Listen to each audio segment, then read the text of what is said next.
may yahdihillahu fala mudilla lahu wa may yudlil fala hadiya lahu. Asyhadu an la ilaha illallah la syarika lahu wa asyhadu anna Muhammadan abduhu wa rasuluh. Allahumma shalli wa sallim ala Muhammad wa ala azwajihi wa dzurriyyatihi kama shallaita ala ali Ibrahim innaka Hamidum Majid. Wa barik ala Muhammad wa ala azwajihi wa dzurriyyatihi kama barakta ala ali Ibrahim innaka Hamidum Majid. Ishrah li sadri wa yassir li amri wa hlul 'uqdatam min lisani yafqahu qawli. Syukur kepada Allah Subhanahu wa taala kerana pada pagi ini kita dapat sama-sama menunaikan solat subuh secara berjemaah. Banyak betul muzik bunyi hari ni ya. Berkali dah saya pun bunyi, 3-4 kali dah. Saya pun apa tu? Ha? Ada orang tertinggal pula.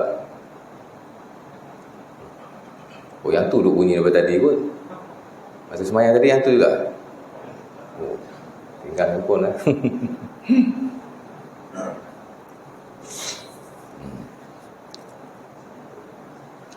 Tak ke depan lah, hilang belakang dia. Itu dia datang tu. Lupa. Tapi kalau bunyi waktu semayang dalam poket kita, kena matikan, itu wajib lah. Kalau duduk depan pun turun ambil ya, matikan. Tak batal semayang lah Ustaz? Tak batal. Siapa kata batal? Pergerakan sedikit tidak batal. Kita qiyam, boleh ke turun? Apa masalahnya? Turun sujud memang tak boleh lah. Turun ambil pun tak apa. Kadang-kadang handphone dia semayang tepi tingkap, handphone tak kat tingkap. Tengah semayang, boleh je capai handphone tu? Boleh semayang. Tak boleh ya, matikan handphone. Kat mana tadi? Lupa. Tak boleh lagi ya. Kita respon dalam semayang, itu part of semayang ya.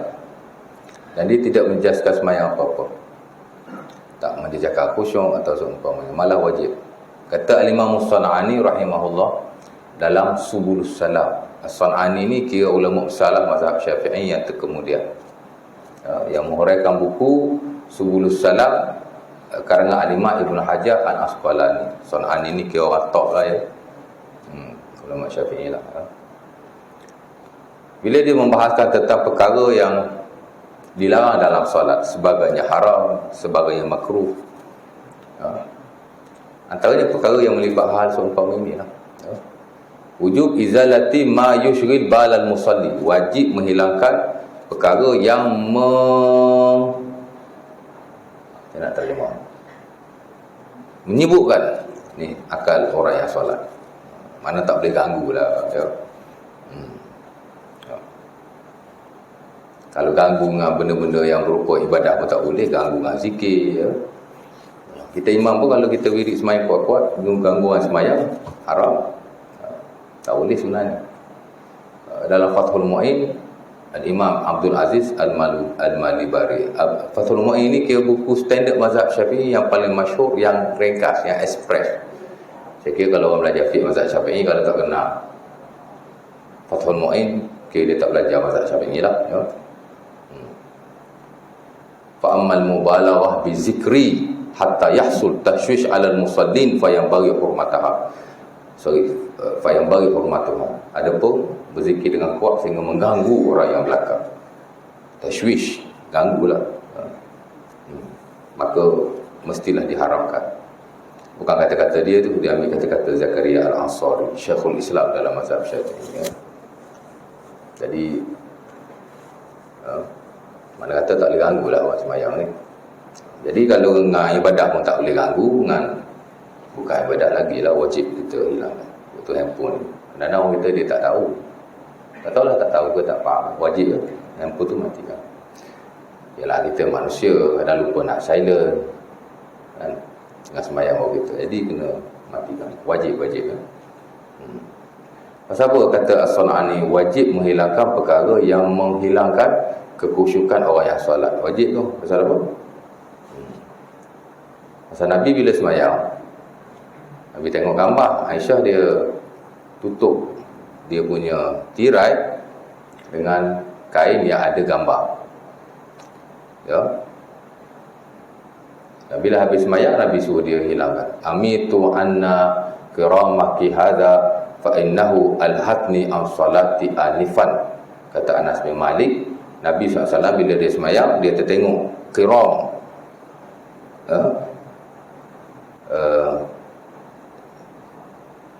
Apa nama tu? Langsir lah, langsir kan.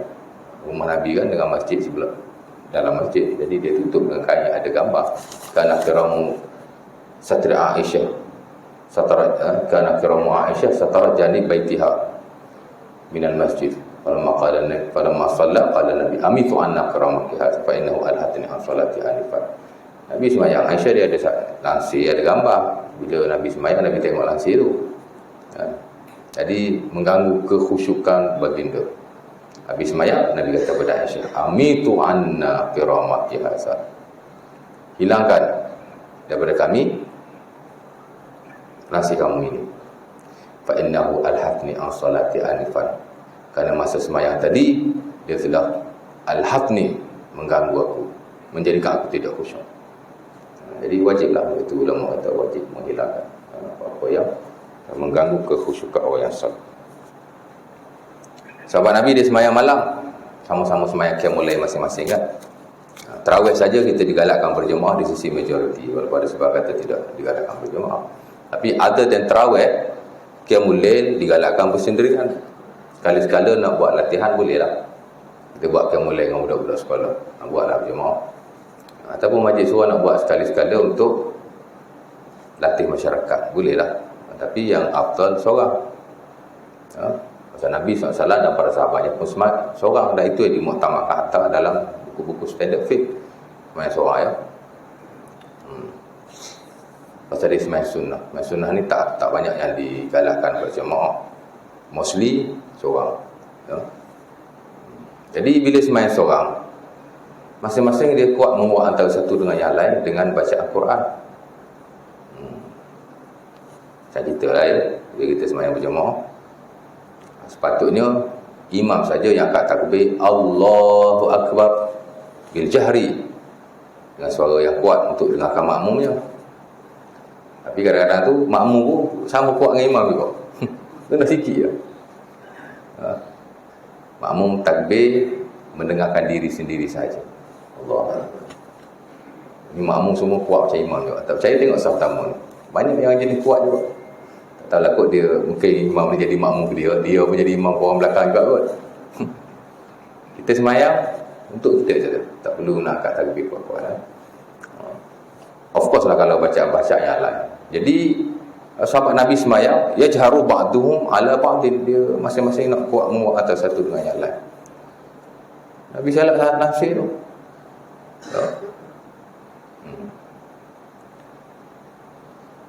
Apa kata Nabi? Sahabat tengah sembahyang tu, salat nafsi, kullukum yunaji rabbahu la yajhar ba'dukum ala ba'din. Nabi kata, mu ni semua sembahyang, semua munajat pada Tuhan. Kau sembahyang munajat Tuhan, kau munajat Tuhan, masing-masing sembah Tuhan ni. La yajhar ba'dukum ala ba'din. Maka tak perlu kamu menguat antara satu dengan yang lain. Kamu kan baca untuk kawan kamu tu. Jadi tak perlulah kuat macam kita lah. Bila kita sembahyang, kita bukan baca untuk orang, melainkan imam. Ada part-part yang dibaca untuk orang lain. Macam takbiratul ihram, digalakkan kita menguatkan. Macam kita baca Al-Fatihah ataupun surah selepas itu dalam sembahyang-sembahyang digalakkan kuat. Itu pun rakaat pertama dan kedua saja. Dan boleh jugalah rakaat-rakaat yang lain ataupun pada waktu-waktu yang lain sekali-sekala. Nabi sembahyang zuhur asar pun ada dia baca kuat juga. Tapi once a while, sekali-sekala. Boleh kita nak buat. Esok imam sembahyang zuhur baca kuat macam sembahyang maghrib. Lusa datang pemberita. Cik ikut mazhab mana ni? Pemberita okey lah. Datang balik Majlis Agama, bawa saya catat masak. Apa yang saya buat? Catat je, saja. Jadi hal semua itu perlu kita lihat lah ya. Terutamalah konteks kita sembahyang berjemaah. Jangan kita mengganggu solat orang yang lain.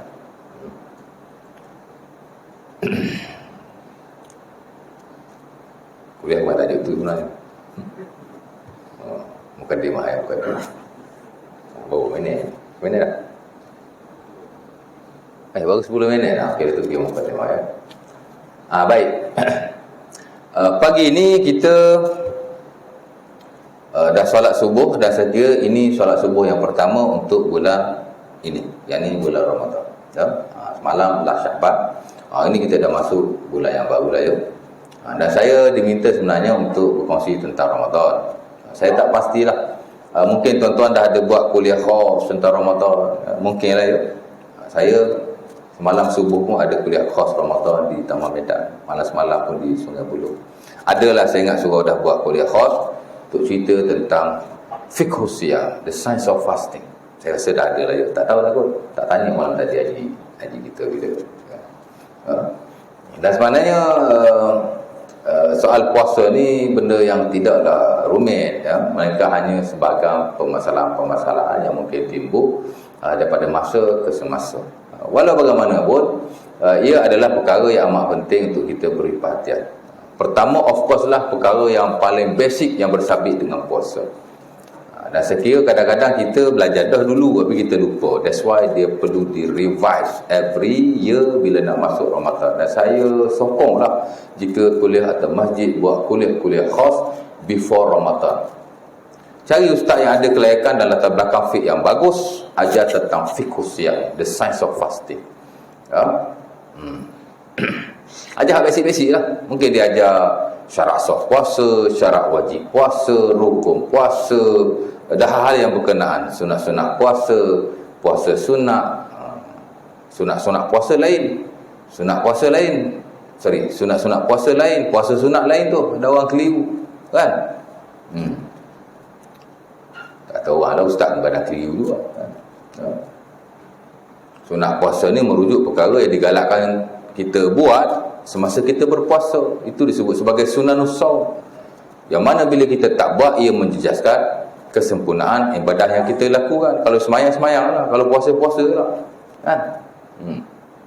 Nabi kata sallu kama ra'aitumuni usalli, semayang macam aku semayang ya. Dan bila kita tengok semayang-semayang Rasulullah SAW, mana kita tengok ustaz, Nabi dah meninggal. Memanglah kita tak tengok, tapi kita belajarlah hadis Nabi tentang semayang. Buku-buku fiqh yang berasas kepada dalil-dalil bagaimana Rasulullah SAW semayang. Ulama kita pun bila dikarang satu buku, dia bincang suatu hukum, tak adalah dia fikir hukum itu, hukum gini. Dia pun ada sandarannya. Dia nak keluarkan satu hukum, dia pun tengok tu ada hadis tak, ada dalil tak, ada ayat Quran tak, tengok kan.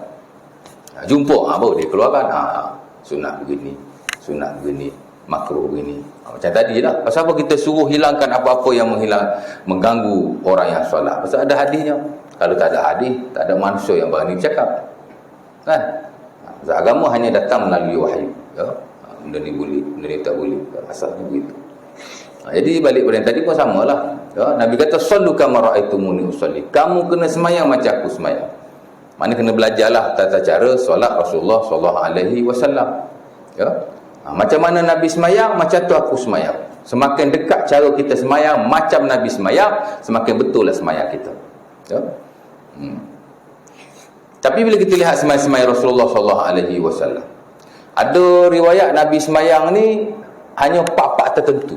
Ada riwayat Nabi baca Fatihah, ada single hadis tentang Nabi baca Fatihah, Nabi baca Al-Quran masa semayang. Ada single hadis Nabi boleh jadi rokok, ada single hadis Nabi sujud begini dan begitu. Tapi ada hadis yang ataupun nas yang complete package, macam mana sembahyang Rasulullah SAW daripada takbiratul ihram sampai salam. Ataupun Nabi ajar sahabat macam mana nak sembahyang. Itu dipanggil nature kepada satu nas yang datang daripada Rasulullah SAW. Macam wudu lah, ada wudu dia package daripada basuh tangan sampai basuh kaki ya. Bila kita belajar the science of wudu, fiqhul wudu ataupun babul wudu, ada dua jenis lah nas tu. Pertama nas hak spesifik, hak single kan. Nabi basuh tangan umpamanya, kerana Nabi idza tawadda fa istawqafa salasan, kata Umayyah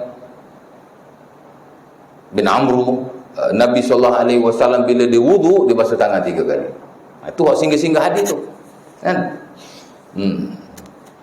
Kana Nabi idza tawadda'a akhadha ma'an fastashaqa wa tamadmada ataupun fatamadmada wastashaqa min kaffi wahid yaf'alu zalika salasan.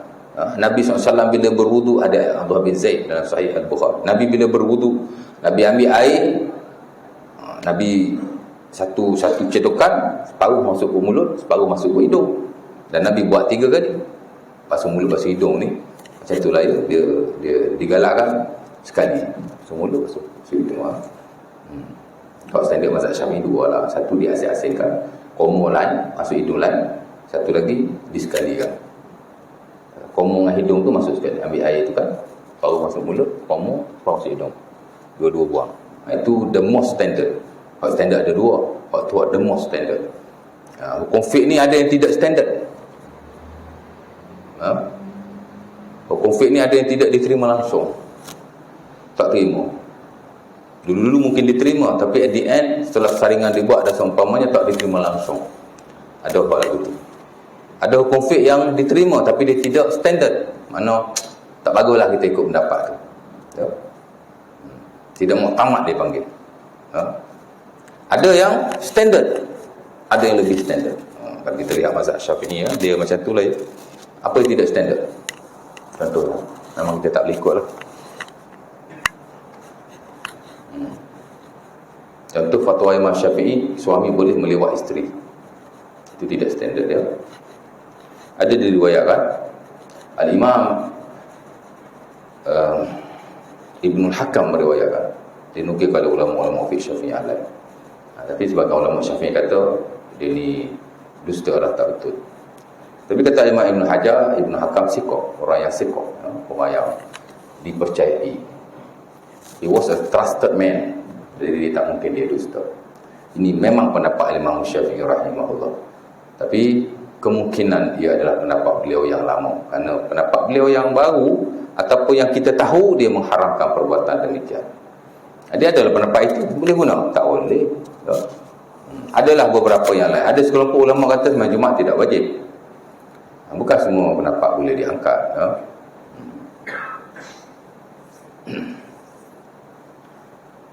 Ada seorang kiai itu, dia pergi ke Masjid Bandar Baru Sungai Buloh 2-3 tahun lepas. Dia suruh orang sembahyang ziyadatul iman. Dia tanya jemaah, saya buat ada juga orang tak ada kuliah lagi, suruh pergi masjid. Masjid besar Bandar Baru lah. Kuliah juga ada ya, lepas sembahyang maghrib duduk kat depan tu. Dia tanya, you all tak sembahyang ziyadatul iman, sembahyang tambah iman? Jemaah kata, dok. Ngasih saya sekali, dok. Nanti lah. Ustaz pun kata, tak juga. Sembahyang lah, dia kata, walaupun 2 rakaat. Ini penting ya. Lepas tu dia ceritalah buat tarekat dia apa itu ini, dia daripada sana lain Ceputik dan rumah apa saya tak tahu. Tak ada sembahyang tambah iman ya. Ulama kita tidak mengangkatnya. Hak top standard pun tidak, hak standard lebih-lebih lagi tidak ada. Kerana adanya itu terlalu lemah atau palsu. Jadi tak ada lah dalam mazhab Syafi'i tak ada. Tapi kita tak nafi hari ni ada dia nak angkat benda seumpama itu. Sembahyang nak kuat hafalan tak ada dalam buku mazhab Syafi'i seumpama. Jadi ada pendapat yang tak diterima, ada pendapat yang diterima tapi dia tidak standard. Itu banyaklah ya, banyaklah. Pendapat Imam Syafi'i yang lama sebagainya ataupun sebagian besar tidak standard ya. Boleh diamalkan tapi tidak digalakkan untuk diamalkan. Yang nombor 3 standard. Standard boleh diamalkan. Apa maksud standard? Mana ada hadisnya sahih. Kalau pendapat Imam Syafi'i, pendapat dia yang baru, sebagai ulama yang selepas beliau ambil pendapat itu sebagai amalan dan mentarjihkannya, kata this is the best fatwa, contohlah. Itu dikira standard juga. Macam tadilah kalau wuduk, kita mengasing-asingkan antara berkomo dan masuk air ke dalam hidung. Dan itu sebagai buku-buku fiqh dalam bahasa Melayu. Saya jadi dia ambil yang itu. Ya, kita baca buku-buku fiqh Melayu ni lah ya. Memang kita kecil dulu kalau baca buku perukunan Romanis tu memang dia asing-asingkan. Itu standard juga, tapi tidak the most standard. Akhir ni dipanggil the most standard. The most standard ni mana hak paling bagus, hak paling kuat yang telah disaring Dan dalam konteks-konteks semasa dia yang paling relevan yang kena dengan kemaslahatan manusia. Dan sebahagian besarnya benda yang bersabit dengan muamalat lah ya. Ibadat ni tak banyak lah, tapi kalau muamalat banyak telah dilakukan perubahan. Banyak sangat ya. Sama mazhab Syafi'i ini dia buat muamalat dia tak berapa kuat lah. Sebab tu kalau kita baca resolusi Bina Negara, dari suri itu silah mazhab Syafi'i hampir tidak ada. Banyak Hanafi, Maliki ya. Kerana muamalat mereka bukan ibadat, dia maqasid. Adapun kita mazhab Syafi'i banyak maqasid. Banyak ibadat. Banyak ibadat. Dia muamalat ni dia lihat sebagai ibadat. Dia tak ni maqasid sangat ya. Baik. Jadi ada 4 jenis itulah ya. Jadi tidak semua pendapat ni kita boleh ambil. Ni ada yang bagus, kita ikutlah. Tengoklah macam mana ya. Jadi balik pada yang awal tadi, jadi ada ustaz dia ajar fiqh siyam, mana fiqh puasa ya. Ada yang betul-betul basic tentang fiqh puasa. Ini yang kita kena ajar. Macam dia kongsi tentang syarat wajib puasa. Dulu-dulu kecil-kecil kita dah belajar, tapi lupa kan. Jadi kena revise, kena ulang kaji balik ya, buat satu kuliah khas. Sebab kadang-kadang masjid surah ni kuliah fiqh dia ada, memang ada fiqh, tapi sebagainya dia ulang fiqh ibadat, bab semayang, bab taharah, sampai situ saja, tak pergi selepas-selepas itu. Kadang-kadang fiqh puasa pun tak sampai, baru nak habis bab semayang dah tukar ustaz dah tukar pentadbiran, buat rescheduling balik dah ustaz-ustaz ni. Tapi balik tengok macam mana kan, okey tak okey. Ataupun biasalah orang yang baru pegang jawatan ni kadang nak buat pembaharuan. Jadi tak kisahlah. Ustaz baru ajar fiqh, mula baru balik. Duk main kat tu. Kan? Melainkan kalau kita buat subjek khas, memang fiqh puasa. Ya. Mari-mari mengajar, tu ajar tentang fiqh puasa. Itu lain. Jadi kalau kita kelompokkan, ajar fiqh ibadat lah. Bersuci, semayang, puasa, zakat, haji. Biasalah begitu. Masuk bab taharah, masuk bab semayang, tukar ustaz. Mari ustaz baru, mula awal balik. Jadi tak sapa, hak puasa ni tak sapa semua. Jadi kalau dibuat kuliah khas, baguslah. Dia kongsi tentang hal-hal yang basic seumpama itu. Ya. Kerana apa yang fundamental dalam Islam, sama ada merujuk kepada ibadah yang tidak khususiyah, yang tidak ada, orang kata yang tak ada lah, macam ada syarat wajibnya, ada syarat sahnya, ibadah juga, tapi dia very open ya. Tapi ada ibadah-ibadah khususiyah, ada tata caranya yang very spesifik, macam semayang, puasa, zakat, haji. Tak kisahlah hak khususiyah atau tidak khususiyah. Kalau hak betul-betul fundamental, dia tidak banyak kan, very basic ya. Kalau ajar fiqh siyam, the science of fasting, saya kira mungkin dalam 1 jam atau 2 jam lah maksimum dah boleh habiskan. Saya 1 jam saya boleh baca the basic of fasting, asas kepada fiqh puasa. Bukan fiqh puasa saja, fiqh yang lain, fiqh taharah, fiqh bersuci, walaupun dia merangkumi 11 bab keseluruhannya. Ambil daripada babul miyah, the chapter of water, masuk bab fardhu hajat, masuk bab aniyah, masuk bab siwak, masuk bab wudu, masuk bab al-mashu' ala al-khuffain, sapu di atas khuf ya. Sampailah kepada babul najasah atau babul haid wal nifas wal wiladah. Ada 11 bab. Macam banyak ustaz, 11 chapters. Saya kata tidak banyak ya. Sikit saja. Satu bab kita boleh habis dalam 1 kuliah. Tapi normally kita akan habis dalam 2 atau 3 kuliah, walaupun dia basic. Kita banyak sembang. Macam tadi nak mengajar 10 minit, kau nak benda lain dulu. Cuba kita very straight to the point, boleh habis ya.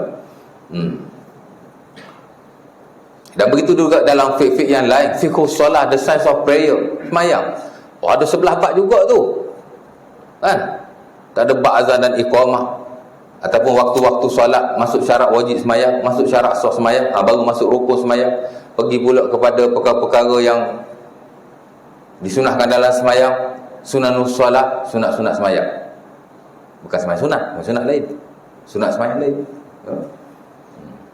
Lepas tu perkara-perkara makruh dalam semayang ya. Perkara-perkara yang dilarang atau haram dalam semayang, makruh dilarang juga, tapi dia ringan sikit. Yang haram ni memang tak boleh langsung ya. makan minum dan semayang. Boleh ke? Tak semayang Allahu Akbar. Dah ke? Jai tu. Boleh. Batal lah semayang dan haram. Isma'u ala anna al-musalli mamnu' min al-akli wa syurbi. Kata Ibn Munzir dalam bukunya Al-Ijma'. Ya. Ibn Munzir ni kira tokoh besar lah ulama. Ya. Dia ni mujtahid mustaqil, independent mujtahid. Walaupun ada lah ulama kata dia ni mazhab Syafi'i, dia ni mazhab Hanbali. Biasalah kan. Macam kita kata Imam Bukhari lah. Ada kata dia mazhab Syafi'i ni. Hanbali pula kata dia mazhab Hanbali ni. Tak ada, dia independent scholar. Dia ulama yang very independent. Ya. Dia tak menisbahkan dirinya kepada mana-mana imam. Ya. Ibn Munzir dia ada buku ijma' yang bagus, ya. Sehingga ulama-ulama kita rujuk ijma' beliau. An-Nawawi kata aku lebih suka rujuk ijma' Ibn Munzir berbanding aku rujuk ijma' dalam mazhab Syafi'i. Ulama-ulama Syafi'i dia lebih suka. Bi annahu qudwah fi hadzal fan, kerana dia adalah master dalam bidang ini. Ya. Nabi kata kalau aku nak rujuk ijma', aku akan rujuk Ibn Munzir. Dia adalah qudwah fi hadzal fan. Ya. Kerana dia adalah master dalam bidang ini.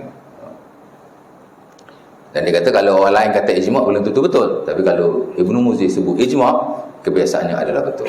Kerana bidang dia kan. Ya. Dan ini pun berlaku kadang-kadang di peta-peta biasa. Berlaku juga. Ya. Dan sebahagian macam kita kata hukum, kadang dia beritahu tu tak pernah tepat kan. Kadang latar belakang tu. Ya. Itu saja. Lepas tu macam tadi, kita nak panggil orang belajar fiqh usia, tengoklah sikit latar belakangnya tu. Ya. Bagi orang yang betul-betul reti pasal fiqh, ajar. Baru okey. Jadi kita akan dapat ilmu dan kefahaman yang betul. Ya. Jadi semayang pun orang ada 11 bab, daripada bab yang pertama sampai bab ujung. Biasa bab ujung ni bab sujudus sahwi, bab sujud sahwi. Itu biasa ujungnya. Ya. Ya. 11 bab macam banyak? Tak banyak. Kalau buat basic-basic, sikit je. Dan begitu kalau kita pergi kepada kitab zakah atau fiqh zakah dan juga fiqh siam, fiqh puasa, tidak banyak sebenarnya. Ya. Pasal basic agama ni tidak banyak. Al-Imam An-Nawawi rahimahullah, dia karang buku hadis 40 Imam Nawawi. Ada belajar buku kan? Ada belajar surau ni? Tak ada? Ada? Ada ke tak ada ni? Ke tak berhenti kuliah dah? Oh ini. Ada belajar kan? Ada ke tak ada? Hadis ke berapa dah? Dah habis dah? Okey, master dah ni. Ha? Al-Imam An-Nawawi rahimahullah, dia karang buku hadis 40 Nawawi. Sebenarnya bukan 40 hadis, dia ada 43 hadis. 43 tu juga hadis. Pasal apa dia ambil 43? Pasal hadis ada banyak. Ribu-ribu hadis. There are thousands of hadis. Pasal apa ambil 40 saja? Sebab tu kalau kita belajar hadis 40 Nawawi, dia tak boleh raw. Ajar hadis macam ajar buku-buku hadis yang lain tak. Ada sebab tu dia boleh pilih 43 hadis tu. Punyalah banyak hadis Nabi. Pasal apa dia pilih satu je? Ha? Ini adalah basic tentang agama. Ini hadis-hadis yang basic tentang agama. Yang disebut sebagai hadis Madarul Islam, the fundamental of Islam. Sebab tu kalau kita belajar hadis 40 Nawawi, sepatut kita dah faham dah nature, tabiat dan keadaan ataupun orang kata apa, agama kita atau syariat kita secara am, kita dah faham. Patutnya. Pasal dia bukan semata-mata hadis. Baca hadis terjemah hurai sikit gitu-gitu tak. Dia ada hadis fundamental. Hadis Madarul Islam. An-Nawawi rahimahullah dalam mukaddimah dia beritahu, aku pilih hadis ni kerana hadis ni adalah hadis-hadis yang basic dan Madarul Islam, fundamental Islam. Sebab tu hadis pertama, hadis tentang ikhlas. Kemanusiaan dari sudut kehambaan dan ketuhanan ialah ikhlas. Lepas tu nombor satu sekali. Lepas tu yang kedua dia buat mari hadis rukun Islam. Rukun Islam tu basic tu kan. Begitulah daripada satu kepada satu. Sampai habis lah itu. Hadis basic. 40 hadis je. Ya. Lepas tu saya kalau ajar hadis 40 Nawawi biasa tak sempat habis. Ada surah tu kira agak tough lah, sampai 29 hadis. Apa situ ke? Tapi ada surah tu sampai 2 hadis kedua, dah stop lah. Lain macam je tak asal. Memanglah hadis 40 bukan boleh ajar macam buku-buku yang lain.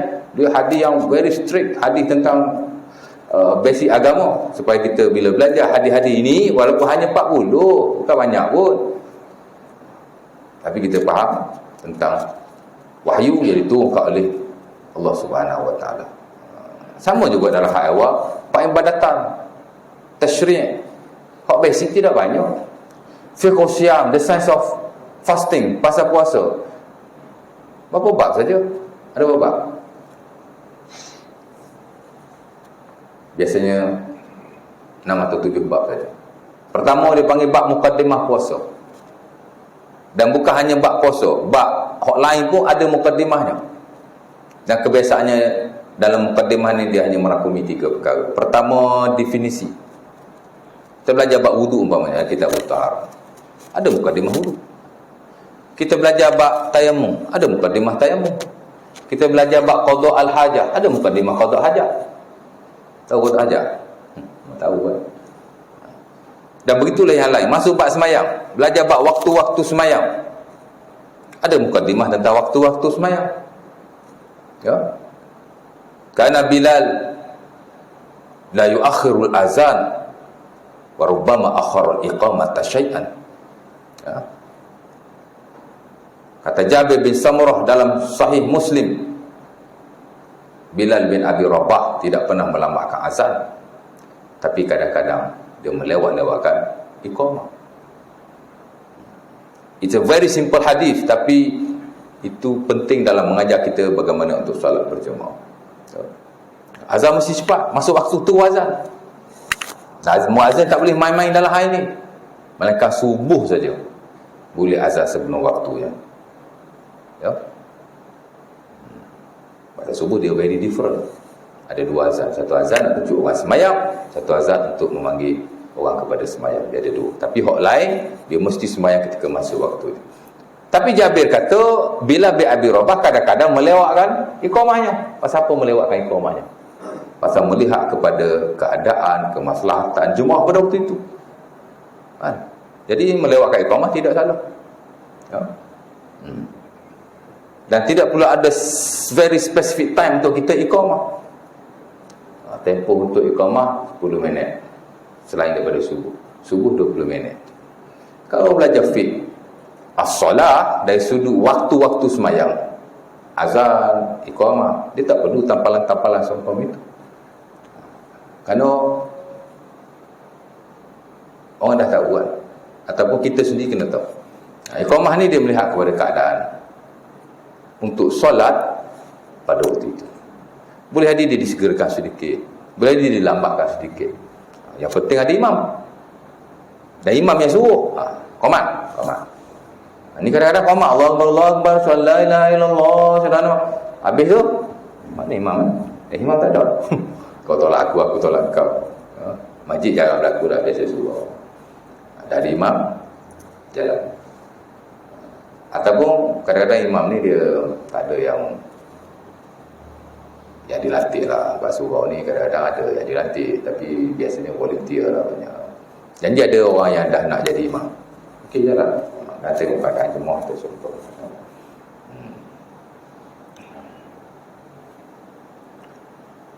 Sampai habis.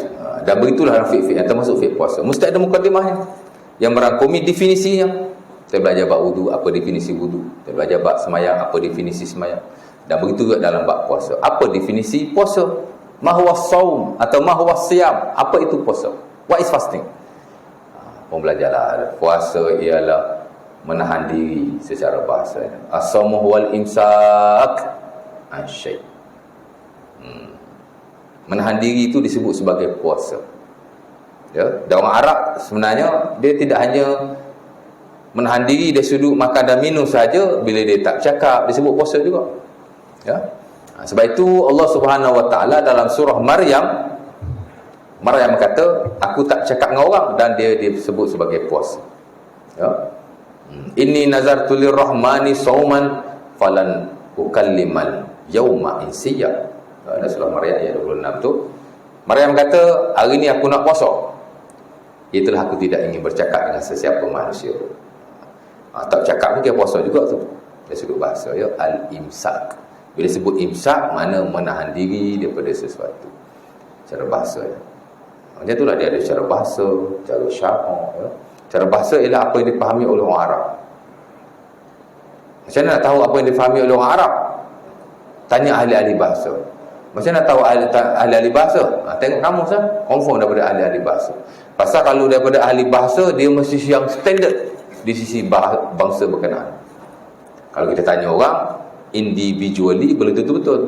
Macam kita nak tahu satu maksud dalam bahasa Melayu, pergi tanya orang Kelantan, dia jawab lain. Tanya orang Selangor, dia jawab lain. Nak tanya seluruh bahasa ni, pergi tanya orang Terengganu, dia jawab lain. Nak tahu hak betul-betul standard dalam bahasa Melayu, tengok kamus dewan. Confirm ia adalah makna dalam bahasa Melayu, merujuk kepada orang-orang Melayu yang betul-betul Melayu. Saya tu Arab pun ya. Nak tahu apa-apa, tengok kamus. Selesai masalah. Kerana kamus disusun oleh ahli-ahli bahasa. Ahli bahasa, dia dah buat study, dia dah buat research, barulah dia kumpulkan kamus umpama itu ya. Jadi begitulah ada definisinya. Cara syarak bahasa. Cara syaraknya menahan diri daripada makan dan minum dan perkara-perkara yang membatalkan solat daripada terbit fajar subuh sehingga tenggelam matahari dengan syarat-syarat tertentu. Al-imsanu 'anil ta'am wasyarab wal muftirat min tula'il fajri ila ghurubi syamsi bi syurutin makhsusah. Itu dia punya definisi. Maksudnya puasa ni merujuk kepada imsak, menahan diri. Cuma zahirnya menahan diri daripada makan, daripada minum dan perkara yang membatalkan puasa. Ada berapa perkara yang membatalkan puasa? Ada banyak lah ya. Ada 7 sekurang-kurang. Makan minum dengan sengaja, bersetubuh dengan sengaja, muntah dengan sengaja, mulakan mani dengan sengaja. Tapi mulakan mani pun ada khilaf sebenarnya. Tapi majoriti kata membatalkan puasa ya. Itu pendapat yang kuat insya-Allah taala. Baik. Lepas tu murtad. Murtad ni tak semestinya dia kata saya bukan Islam. Tak semestinya. Murtad ni ialah dia melakukan suatu perkara yang mengeluarkan dia daripada Islam. Boleh jadi dengan etikadnya dia percaya benda yang tidak patut dipercayai dalam Islam. Akidah dia lah ya. Ataupun kata-katanya merendahkan Islam, mempermain-mainkan hukum Islam, itu juga boleh membawa kepada murtad lah ya. Kemudian haid dan nifas, itu saja yang membatalkan puasa. Jadi hak ni kita tak buat menahan diri daripada hal yang seumpama itu, maka daripada naik matahari sampai turun matahari, itulah nama puasa secara am. Walaupun ia ditutup lebih lagi daripada itu. Menahan mata daripada melihat yang haram, menahan telinga daripada melihat yang haram ya, dan juga menahan daripada perkara-perkara yang lain. Mana jadi orang yang baik betul lah. Sebab itu saya suka kalam Syekh Abil Hasan Al-Faqih dalam bukunya Kaifa nata'allam min madrasati Ramadan. Apa yang kita boleh belajar daripada school of Ramadan. What do we learn from the school of Ramadan? Ramadan ni kata school, sekolah. Ya.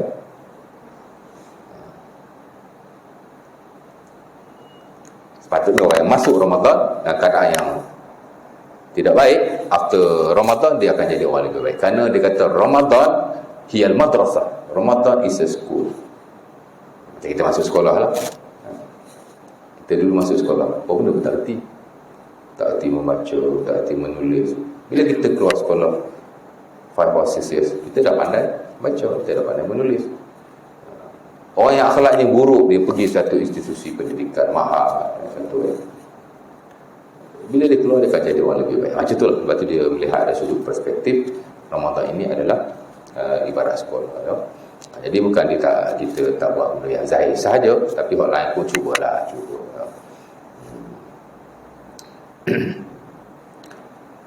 Jadi itu definisi. Lepas tu hukum pula. Apa hukum puasa? Wajib bawalah dalil-dalil ayat Quran ya. Surah Al-Baqarah 183, 184, 185. Panjanglah pandang orang. Hak basic lah. Pertama definisi puasa. Lepas tu sebut hukum puasa. Wajib lah of course. Dan telah diijma'kan. Ajma'u ala anna wujubi syahr shaumi Ramadan, kata Ibnu Qudamah telah ijma' telah diputuskan secara tetap bahawa Ramadan adalah puasa yang wajib ke atas setiap umat Islam. Itu mukadimah dia. Lepas tu biasanya adalah masuk fadilat sikit. Kalau bab wudu, fadilat wudu. Kalau bab tayamum, fadilat tayamum. Kalau bab itu ada fadilat. Biasanya dalam mukadimah suatu bab dalam fiqh dia ada fadilat. Sama juga dalam bab puasa ada fadilatnya. Tiba-tiba ada pula golongan yang cuba nak menafikan fadilat, ya. Konon-konon yang tidak ikhlas boleh bawa pada syirik yang khafi. This is totally wrong. Tak benar sama sekali. Ya. Fadilat ni kita kena cerita all the times. Kerana dia diceritakan oleh Rasulullah SAW all the times. Dan kita beramal kerana fadilat tidak salah sama sekali, malah amat-amat digalakkan dalam syarak. Ramai ulama membahaskan isu ini. Antaranya Al-Imam Ahmad As-Safarini rahimahullah dalam buku bagus dia, Al-Bukhuru Zakhra fi Ulumil Akhirah. Dia kritik ahli tasawuf sebenarnya. Tapi dia bawa ayat Quran, bawa hadis. Kita ni adalah golongan yang disebut sebagai yuridullah wa yuridu minhu. That is the best types of servants. Ini adalah hamba yang terbaik sekali. Dia nak daripada Allah, dia nak kepada Allah dan dia nak daripada Allah. Yuridullah, they wants Allah, yuridullah dan yuridu min Allah. Dia nak Allah, dia nak daripada Allah. Mana dia taat pada Allah, pada masa sama dia nak balasan-balasan Allah. Kalau tak boleh kaitkan amalan dengan balasan-balasan baik Allah Subhanahu Wa Taala, kalau baca ayat Quran tu lalu bab syurga tutup lah, ataupun skip jangan baca. Memang fadilat sentiasa ada. Dah banyaklah fadilat-fadilatnya. Tuan-tuan pun ustaz dah selalu baca. Ramadan ada banyak kelebihan-kelebihan yang ada. Ya. Idza jaa Ramadan futihat abwabul jannah wa ghulqat abwabun nar wa sufidati syayatin. Bila masuk puasa dibuka pintu syurga, ditutup pintu neraka dan dirantai syaitan-syaitan. Hadis Muslim ya, daripada Abi Hurairah. Pintu syurga dibuka, alhamdulillah. Pintu neraka ditutup, alhamdulillah. Dirantai syaitan-syaitan, alhamdulillah. Ya, pasal banyak buat onan ni syaitan lah. Ya. Tapi masalah dia, syaitan ni ada dua. Ada syayatinul jin, syaitan jin. Ni orang manusia duk takut, orang manusia duk sentiasa ingatkan. Yang diikat, ada lagi satu syaitanul ins, syaitan manusia. Ni orang tak sedar dan dia tidak diikat. Itu Nabi SAW bila dibaca ayat ini, macam ayat tu, walaqad ja'alna likulli nabiyyin aduwan syayatinal insi wal jin. Allah Taala sebutlah surah Al-An'am ayat 112. Ya. Dan kami jadikan kepada seseorang Nabi itu musuh di kalangan syaitan jin dan syaitan manusia. Jadi Abu Zar pergi tanya Rasulullah SAW dalam Musnad Ahmad. Diriwayatkan juga oleh Al-Imam Ibnu Jarir dalam tafsirnya At-Tabari. Ya Rasulullah, hal lil insi syayatin, wahai Allah, adakah manusia pun ada syaitan? Ada tak syaitan di kalangan manusia? Ada. Dia pun baca ayat Quran berkenaan. Ya. Dan bukan zaman sekarang, zaman Nabi ni dah ada. Ya. Pasal syaitan dia bukan hanya daripada jin tapi juga daripada manusia. Ya. Ini pun masalah. Ya. Jadi ada banyak fadilat. Ya. Kullu amal ibni Adam lahu illa siyam wa ana ajzi bihi. Ya. Itu juga salah satu daripada seluruh amalan anak Adam adalah untuk dirinya, melainkan puasa adalah untukku dan aku yang akan membalas. Sebab itu kata Az-Zuhaili dalam Al-Mu'tamad fi Fiqh Syafi'i, the standard of mazhab Syafi'i, one of the best book hari ni, buku moden fiqh mazhab Syafi'i yang bagus lah. Fiqh mazhab Syafi'i yang moden ni ada dua buku yang bagus yang boleh dipelajari hatta di pentahun pun. Satu fiqh manhaji, satu lagi fiqh Mu'tamad. Az-Zuhaili ni lah. Zuhaili ada dua ya. Satu Muhammad Az-Zuhaili, satu Wahbah Az-Zuhaili. Dulu yang datang ke Malaysia tahun 2013 ya. 2016. Yang terima anugerah Ma'al Hijrah tu, itu bapa dia Wahbah Zuhaili. Ni anak dia Muhammad Zuhaili. Anak dengan bapa dua-dua faqih. sekarang buku standard mazhab Syafi'i. Ya. Dia nak lihat fatwa-fatwa lama yang tak boleh dalam mazhab Syafi'i sekarang dah dibenarkan. Dalam buku itu dinukilkan, terutama bab muamalah lah ya. Mazhab Syafi'i melarang dipanggil wakaf wang. Sekarang dah dibenarkan. Dah banyak instrumen-instrumen pelaburan daripada wakaf. Ya, kita ada wakaf saham, kita ada wakaf tunai. Itu semua dulu tidak sah dan diharamkan dalam mazhab Syafi'i. Tapi hari ini dah dibenarkan. Selama ada kot. Tapi kalau faham negeri-negeri yang lain ada lah ya. Dia sebut, Az-Zuhaili kata apa? Sebagai ulama Syafi'i dalam bab puasa lah ya, kata puasa adalah ibadah yang terafdal, lebih afdal daripada semayang, lebih afdal daripada haji dan ibadah-ibadah yang lain. Daripada mana sandarannya? Daripada haji ni lah.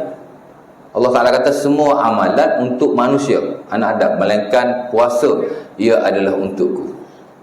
Dan hanya aku yang akan membalasnya. Ya. Itu dari sudut nas. Teksnya macam nampak puasa ni adalah the best deed, amalan yang paling afdal. Dan secara teoretically-nya, nazarian, puasa dilihat sebagai ibadah yang sukar untuk dilakukan berbanding ibadah-ibadah yang lain. Semayang macam senang nak buat. Ya. Tapi puasa ni agak sukar. Susah orang nak puasa.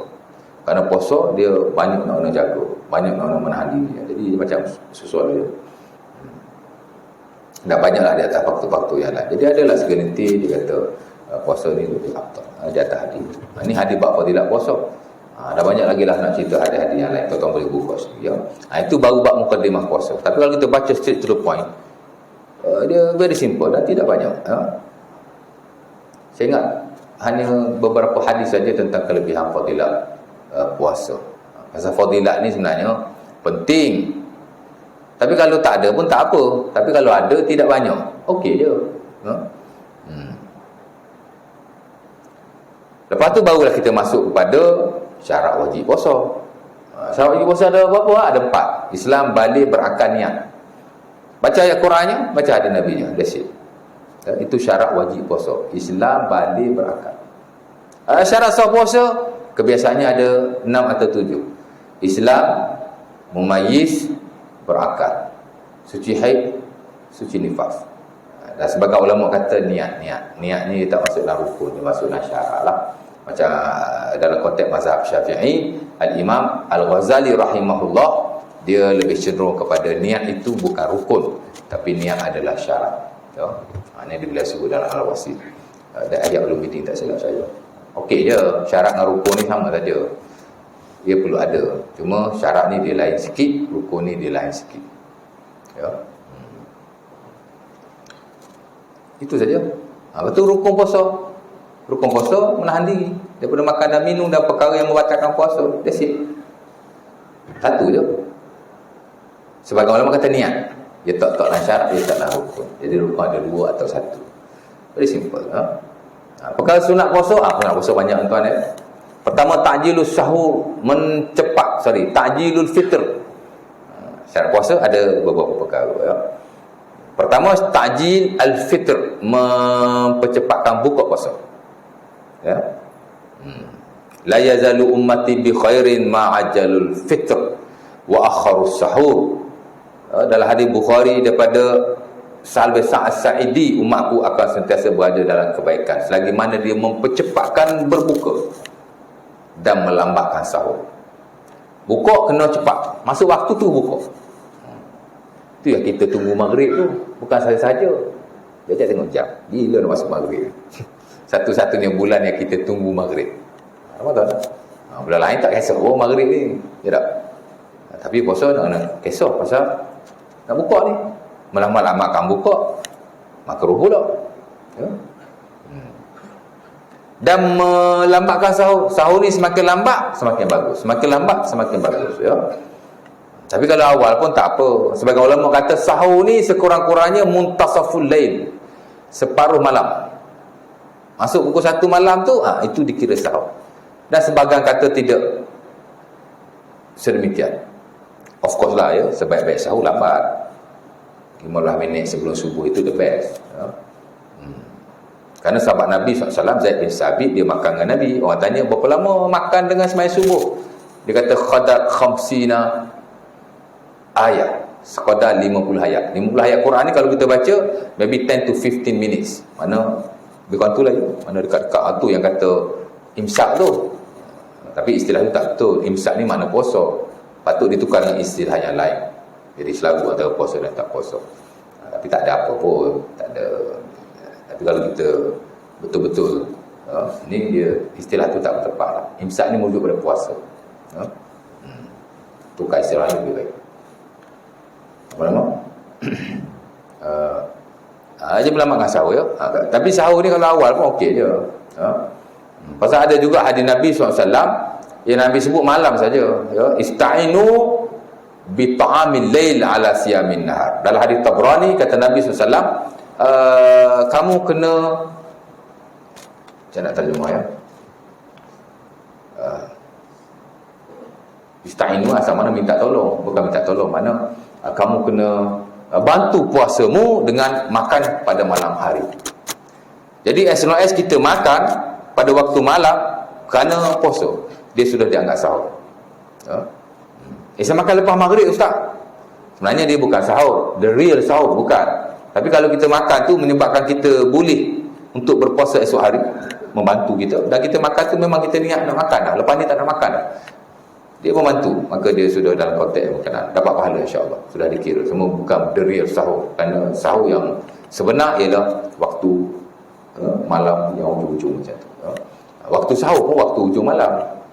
Tapi kalau as long as kita makan, memang untuk membantu puasa kita, insya-Allah dia sudah dianggap sahur. Mana bolehlah pahala di situ. Walaupun tidaklah sunnah secara keseluruhan. Sebab hak dituntut ialah makan. Makanan. Banyaklah ya baca doa ketika berbuka. Berbuka dengan tamar. Kerana Nabi SAW akan berbuka dengan rutab. Tamar yang basah, yang segar. Jika tidak ada rutab, dia akan berbuka dengan tamar, yakni kurma yang kering. Jika tidak ada hasawatin mak, kata Anas bin Malik sallallahu alaihi wasallam, dia akan minum air saja. Memang scientifically kalau kita nak buka puasa, mulakan dengan makanan yang bagus ya. After that kita minum air, baru makan yang lain. Kalau tak ada makanan yang lain, minum air dulu. Pasal bila kita puasa, perut kita mengeluarkan asid. Jadi bila kita makan benda-benda manis atau air, dia akan cool down dulu kita punya asid tu, baru kita makan makanan yang lain ya.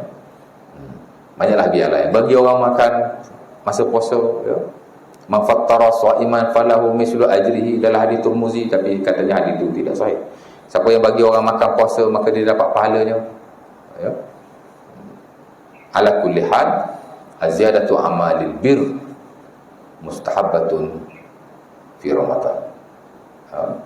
Secara ringkasnya, dalam bulan puasa ni amat-amat kita digalakkan memperbanyakkan kebaikan. Tambahkan sembahyang, tambahkan kita baca Quran, zikrullah dan sebagainya. Itu hak sunnah. Kalau adalah hak makruhnya, ada perkara membatalkan yang dah sebut tadi. Akhir sekali itulah sunat puasa dan puasa sunat. Puasa sunat dan puasa haram. Puasa sunat ni tuan-tuan tahulah ya. Dan saya pun selalu sebut puasa yang yearly basis, puasa yang monthly basis, puasa yang daily basis, weekly basis, saya selalu sebut bila saya mengajar, saya selit-selit pasal puasa ya. Ibadat ni biasa saya selit, tak, yang selalu kuliah saya dia tahulah. Kemudian ada puasa yang dilarang. The prohibited fasting, puasa yang dilarang. Puasa 2 hari raya, puasa hari tasyrik, puasa hari syak. Hari ni kalau tak nampak anak bulan, hari ni dikira sebagai hari syak. Semalam hari syak. Kita tengok anak bulan bila? Semalam ke kemarin? Kemarin kan? Kemarin kita tengok anak bulan, kalau tak nampak, esok tu dikira sebagai hari syak. Dan dilarang berpuasa. Sebahagian memakruhkan, sebahagian mengharamkan. Dia punya hari syak. Mereka dalam mazhab Hambali saja dia mewajibkan puasa pada hari syak. Adalah perselisihan. Tapi nak cerita begitu ya. Semalam 30 Syaban kan, hari ni dah 1 Syawal. Jadi hari syak tu ialah bila kita tengok anak bulan tak nampak, disebabkan awal. Jadi hari esok tak boleh nak puasa, kita kena cukupkan 30 Syaban.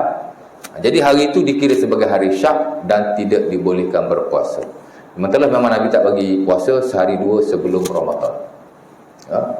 Tapi kita ni betul-betul ru'yah atau kita dah campur antara ru'yah dan hisab, saya tak pasti. Saya tak pernah pergi kursus falak anjuran majlis ni agama negeri, jadi saya tak pastilah ya. Tapi asas tu ada ru'yah dan hisab, ada asasnya. Majlis agama taulah dia buat kerja kan. Tak habis lah. Jadi bukan banyak mana pun ya. Sekurang-kurangnya kita tahulah, kita ada basic-basic yang saya telah kongsikan. Berarti ya.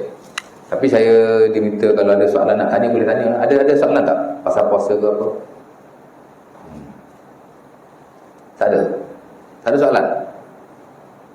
Kalau tak ada, dah clear semua lah ya, insya-Allah taala. Cuma kita ambillah masa, kita boleh rujuk boleh lah ya, boleh baca buku, boleh tengok video ustaz yang bagus yang berkongsi tentang fiqh siam, ada science of fasting. At the end, apa yang kita harapkan ialah Allah Subhanahu Wa Taala menerima ibadah yang kita lakukan. Itu saja. Tak kiralah ibadahmu banyak, ibadahmu sikit, ibadah kita begitu, ibadah kita begini. At the end, kita nak Allah Subhanahu Wa Taala terima ibadah yang kita lakukan. Dan teramat rugi kepada orang-orang yang Allah Taala tidak menerima ibadahnya. Macam mana kita nak tahu terima tak terima ustaz? Memang kita tidak tahu in spesifik secara pasti. Orang kata qat'iyan, memang kita tidak tahu. Terima tak terima, berkat tak berkat, memang kita tidak tahu. Habis itu yang kita tahu ialah kita disuruh supaya kita beramal ibadah mengikut apa yang disyaratkan oleh Allah Subhanahu Wa Taala dan apa yang disunahkan oleh Rasulullah sallallahu alaihi wasallam. Selebih daripada itu, kita hanya berdoa, meminta dan seumpamanya, di samping kita ikhlaskan jugalah diri kita. Dan yang paling penting juga istiqamah. Ya. Dan Allah Subhanahu Wa Taala memuji orang istiqamah ni, allazina qalu rabbuna Allah summa istaqamu. Orang yang kata Allah lah Tuhan kami dan mereka istiqamah. Nabi SAW ditanya dalam Sahih Al-Bukhari daripada Sufyan As-Saqafi, ya Rasulullah, qul li fil Islam la as'al anhu ba'daka ahadan. Wahai Nabi, kau pesanlah kepada aku satu perkataan yang penting, yang mana selepas ni aku tak perlu tanya orang lain. Mana aku nak tahu the best word, the best advice, nasihat yang paling penting sekali aku nak. Beritahu wahai Rasulullah. Apa Nabi jawab? Nabi kata, qul amantu billah sumastaqim. Berimanlah kamu kepada Allah dan istiqamah. Itu antara nasihat Nabi sallallahu alaihi wasallam kepada beliau. Yang mana indirectly juga nasihat kepada kita. Istiqamah itu penting. Ahabul amali ila Allah admauha wa adwamuha wa in qalla. Dalam hadis Abi Dawud daripada Aisyah radhiyallahu taala anha, kata Nabi, sebaik-baik amalan ialah amalan yang sedikit tapi berterusan. Ya.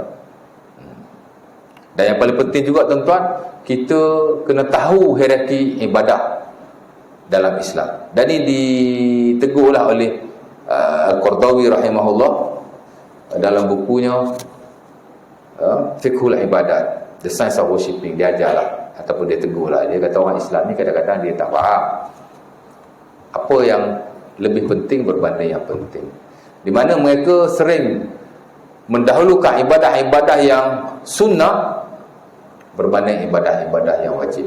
Hierarki itu dia tidak tahu. Ya. Contoh paling senang nak nampak puas Ramadan lah ya. Kadang-kadang kita meramaikan masjid dan surau hanya ketika sembahyang tarawih saja. Tapi sembahyang fardu masih lengang. Itu dalam konteks yang disebut di Qardawi itu. Sebab itu dia kata kunu rabbaniyin wala takunu ramadaniyin. Jadilah kamu orang yang sembah Allah, jangan jadi orang yang sembah Ramadan. Bagus juga kata-kata dia tu. Sebab nilai istiqamah di sisi orang Islam ni kurang.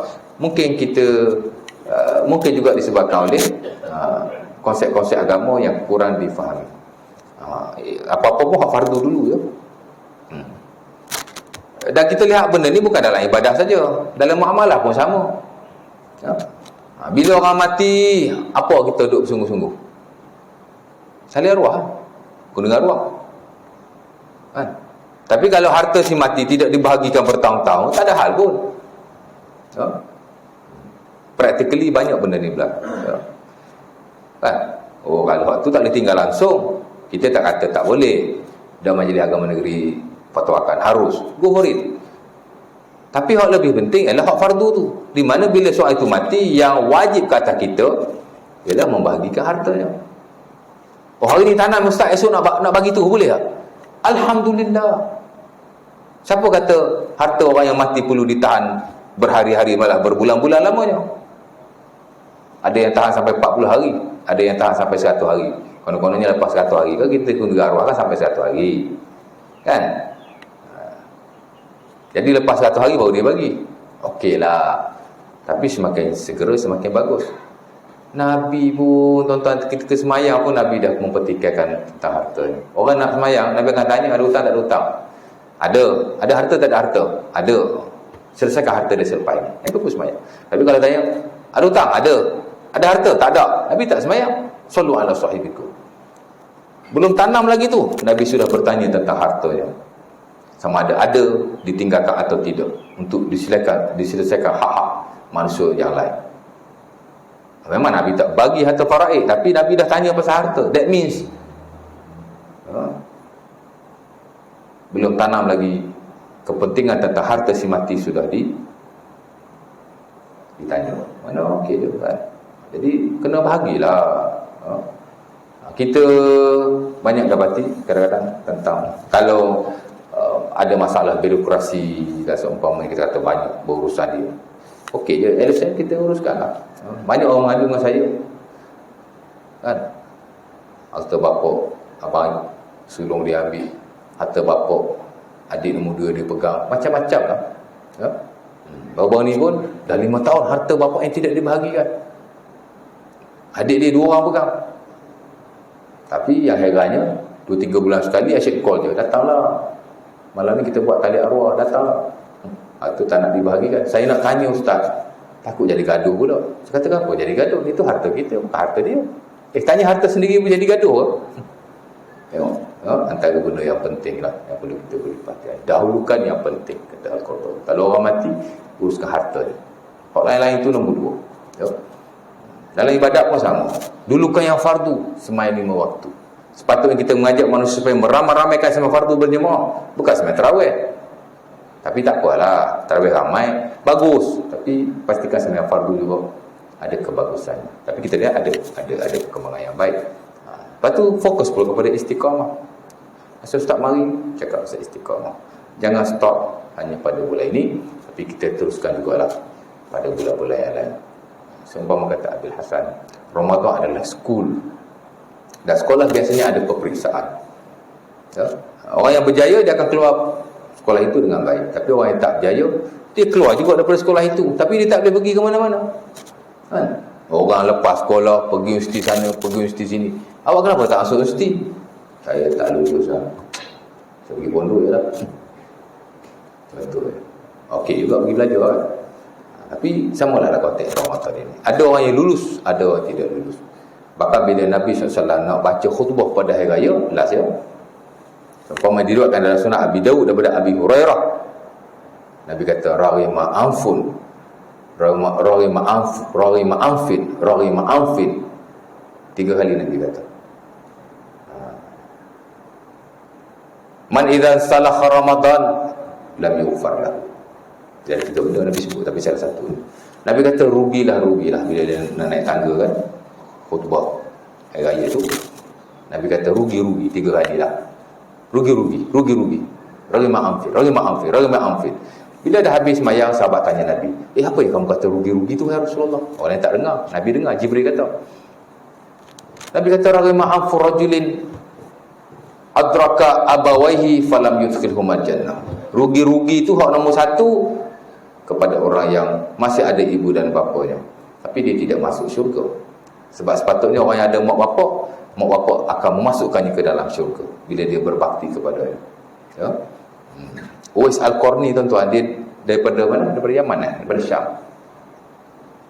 Nabi pesan pada Umar, bila datang Uwais selepas ini, Uwais ni dia tabi'in, dia bukan sahabat Nabi, kamu minta dia ampunkan, minta Allah ampunkan kamu. Umar tu sahabat nombor 2 lah selepas Abu Bakar, masih disuruh Rasulullah minta ampun daripada Uwais Al-Qarni. Uwais Al-Qarni ni unfamous man, orang tak kenal pun dia ya. Tapi di sisi Allah dia famous kerana berbakti kepada ibunya ya. Jadi Nabi kata rugi lah, ada mak bapak tak masuk syurga. Kenapa tak berbakti kepada dia? Nombor dua, Nabi kata man zukirtu indahu falam yusalli alayya. Rugi. Apa yang rugi? Orang yang bila disebut namaku dia tidak berselawat. Lepas tu kita belajar selawat ni ada specific times, masa yang khusus untuk kita selawat pada Nabi bila ketika nama baginda disebut. Dan ketiga, Nabi kata siapa-siapa yang bila habis Ramadan dia tidak diampunkan dosa. Dan kita pun tidak tahu Allah Ta'ala ampun ke dosa kita, terima ke tidak amalan kita, memang kita tidak tahu. Cuma kita cuba sebaik mungkin dan banyak-banyak berdoa kepada Allah Subhanahu Wa Ta'ala. Allah Ta'ala tidak akan mensia-siakan apa yang kita lakukan. Jika kita lakukan betul-betul kerananya dan kita cuba setakat yang kita mampu sehabis baik, ya. InsyaAllah Ta'ala. Jadi kalau tak ada soalan, kita stop dulu lah, ya. Mudah-mudahan tak ada apa-apa, kita jumpa next month lah, ya. After Syawal. Okay, after Syawal.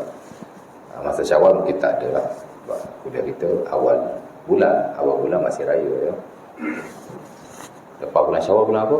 Ramadan, Syawal. Bulan apa? Ramadan, Syawal. Dah lupa. Bulan pun lupa. Kita jumpa bulan tu lah, ya. Aku liqaul azab. Assalamualaikum warahmatullahi wabarakatuh. Kita tutup majlis kita dengan tasbih kafarah dan surah Al-Asr. Subhanallah.